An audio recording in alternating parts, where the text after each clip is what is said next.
All right, so Terrence Howard went to Valuetainment Podcast. He talked about Hollywood, exposed things that have been happening in Hollywood. But more importantly, he talked about Diddy, how Diddy was trying to clap his cheeks. Ever since Cassie filed a lawsuit, Diddy has been on the news nonstop. But before anything, let me go ahead and play the clip here.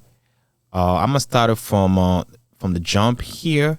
So where he talks about Hollywood, how people get messed up, right?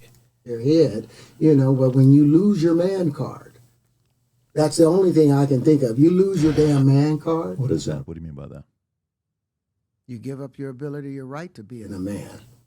A man don't take it, a man gives it. So meaning you get F by your cheeks if you get F'd by another man. So when you give up that man card, you don't get that back. Are you saying what I think you're saying? Now, I'm saying what I'm saying. You don't get that back. You come into this world as a man one time.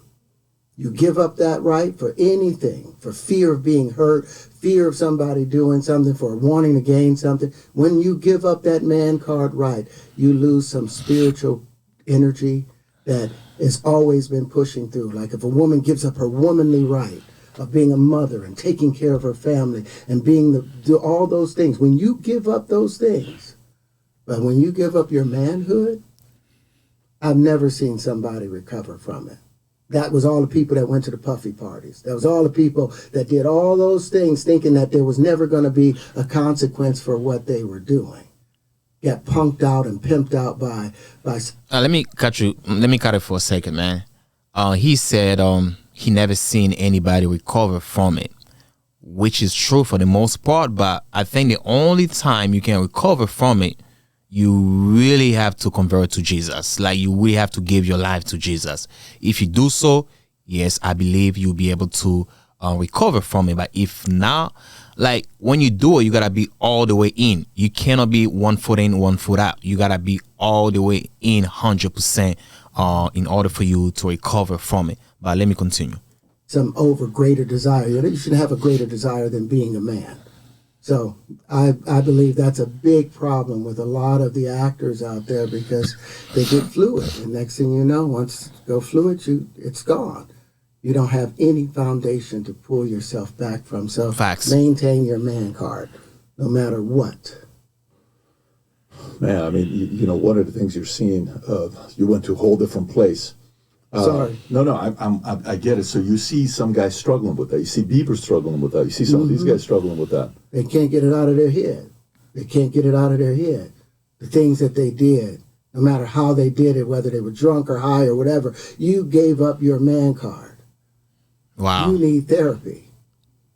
And that's the thing that hurts them the most. And so they end up on drugs, end up every way to try and get rid of any principles there are. And that's what the business does. And the women that trade their bodies to go and get the role, they get to the point where they have their Oscar, they have their money, but they don't have their dream. They don't have the soul that they started with. So It's like achieving don't mean anything. If I get all the Nobel Prizes from doing all of this, but in the process I have to trade out all of my integrity to do it so that they can stay in place, what benefit is that if I lose my integrity? You got to go in as a principal. And what we brought in here is men. We produce 1,500 sperm per heartbeat for a reason, because the aggression is necessary. You don't trade that in, no matter what. Did you ever have the opportunity where you got invited and you said no to it? Hell yeah. Wow. What was the consequences when you said no? Puffy invited me for weeks, asking me to come and teach him how to, wanted me to be his acting coach for a while. Go there and he's sitting around just looking. I'm like, okay, what's the material you want to work on? He's just looking at me. Yo, sorry, this is a little weird, man. Puffy gave him the signal from the jump. So the fact that he asked him to be his acting coach, I'm like, yo, you Puffy. It should be easy for you to find an actual, acting coach. You can hire the top acting coach who can coach you how to be an actor. You don't have to hire somebody. I mean, don't get me wrong, Terrence is very, very talented, right? But I don't think the motive was like, oh yeah, I really want to learn how to be like a good actor. It's like, when when we talk to a girl, right? You meet a girl, let's say you meet a girl like, and she tells you like, yo, yeah, I speak Spanish. What do? The first thing we do, oh, can you teach me how to speak Spanish? Oh, maybe I can learn from you. No, we don't care if we can learn it from her. We don't even want to learn from her. All we want to clap them cheeks. But we say that so we can get like, it's just a way for us to get to her. And that's why we say those things. I believe that's why Puffy was trying to get close to him. And he was like, okay, this is the way I'm going to do it. I'm going to ask him to be my acting coach. So we're going to spend a lot of time. And during those times, I'm going to start talking a little bit, smooth a little bit, put my A game. Eventually, maybe might open up for me so I can clap them chicks super hard and good because I love them chicks. Puffy loves them chicks. Like, Puffy ain't got no type. Puffy will smash anybody and anything. So I think that's what it was, though. It's like, and the fact that he said he was trying to, he was coaching him, and Puffy was just like sitting there looking at him, watching, like, saying nothing. He asked Puffy, what material you trying to work on? And Puffy was just looking. That reminds me of a movie of, what's the movie called? Money Talks. Y'all remember the scene where Chris Tucker went to prison and he met Faison Love. So he was telling Faison Love the story, how he got arrested. Faison Love was just listening, but at the same time, he wasn't even listening.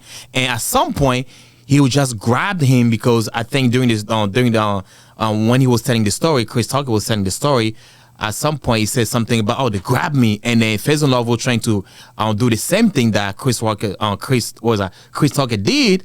So he tried to grab him too, and Chris Tucker noticed that, the way this nigga's grabbing me, it's not like he's grabbing me based on what I'm saying in the story, but he wants something a little more.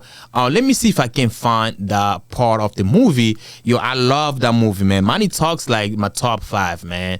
So let me see if I can find it. Money Talks, Chris Tucker, and Faison Love. I think they have it here. All right, I think this is the part. It's like 1 minute, right? Listen to it. Man, I am dead serious, man. The popo tripping that, man. Ever since that OJ shit, man, I was just rolling down the street, wasn't doing nothing. They gonna pull me over, man. I'm serious, man. I was just living ghetto fabulous, man. I had 5 of my finest hoes. I love this movie. I'm a little hot, man. I was just chilling, man. I was like, the cop gonna come pull behind me, had the lights and everything. Get out of the car. I ain't getting out the car. Yeah, I was like, I get out the car. And all my hoes in the car was scared. They was like, Frank, they be saying stuff like that. I was like, no, I ain't stopping because I ain't do nothing. And he came up to the car, right? He said, get out the car, got out the car. I said, what you calling back up for, man? Everybody around here for this. Between me and you, I ain't even do nothing. They got my license, my registration, everything. What's up now? So then he was like, he started, stop playing, man. He started tripping. That's when I slapped him. I was like, and I took his handcuffs right off of him. I put his handcuffs on him, put him in the back seat of my car. Said, I'm going to take your ass to jail because you the one tripping around here. You understand? They put their hands on you. And they tried to, man. One dude gonna come try to grab me from the back. That's how they caught me. That's how they brought me in. From the back? What they do? How they try to grab me like this, jack me up, man. Like that? Nah, they was like grabbing, man. They was tripping. They was slanging like, yeah, like that. They grabbed, yeah. Man, get the hell out of here.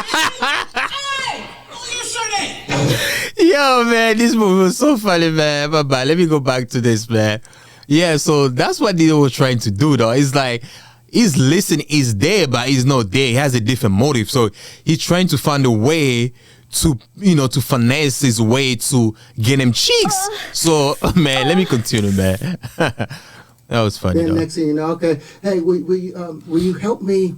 I want to hear your music. So I come over there and I play the music. And he's sitting there, just looking at me, like waiting. Okay. So then my assistant was like, he wants to hang out with you next week. And I was like, for what? He's like, I think he's trying to fuck you. Oh, shoot. That's what my assistant said. I was like, oh, okay. Now I get it. So now no more communication. Now you know to be hands off with somebody. A number of producers come in and make the approach. And you threaten to punch them in the mouth. Or threaten to knock their head off for talking to you or looking at you like you're a woman.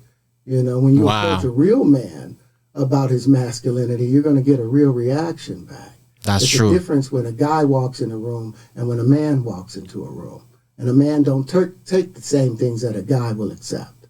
So always be the man in the room. And that's always been my whole thing, and have lost businesses because I don't bend over in that way. I don't compromise. I don't play gay roles. I don't kiss a man. I don't do that shit because the man card means everything. Wow, man. I had no. Wow, well said, though. Well said, man. Valuable lesson, man. Dead ass, man. So, yeah, the thing about Diddy, this is no surprise. Diddy's booty bandy. We all know that now. And at this point, like, nobody's surprised, like, watching this about, hearing things like this about Diddy because, bruh. So, Diddy has been doing this for years, man. Always want to clap men cheeks. For some reason, I kind of believe that. I would assume that Diddy has more men's body count than women's body count. Dead ass, man. Because it might be easier for him to clap men because most men, they want something from him. Either they want a deal or they want to work from him. They want some money from him. So, yeah, man, I can't prove it, but I'm just assuming. But this is very unfortunate. I was like, but I salute Terrence, man. I salute Terrence for, standing on business. Not trying to get his cheeks clapped by anybody because Hollywood is super dirty, man. Hey, man, sometimes don't envy people. You see them on TV. You don't know what they're going through. A lot of them celebrities, man, you might see them like, driving the Bentley, driving the Rolls Royce, but deep inside, they envy you. They look at you like, wow, I wish I had his life. I wish I couldn't just wake up in the morning, go to my 9 to 5, come back to my kids because they already have sold their soul. When they say selling your soul, it's not like going to the devil and sell your soul like that. It's like basically you giving your manhood or just like compromise something or your values or your moral integrity. That's what it means by sell your soul. Because at first I didn't even understand it like that. I thought selling your soul is something like completely like going to the devil, doing some ritual shit. But as I start watching more about things happening in Hollywood, now I can understand that, okay, selling your soul is when you give up your manhood, especially like because that's one of the sins that the Bible really, really doesn't like allow, like a man, sleeping with another man. There's so many of them, but that's one of them too as well. So, man, yeah, that's what I have to say about this, man. Other than that, catch you next time. Peace and family. I'm out.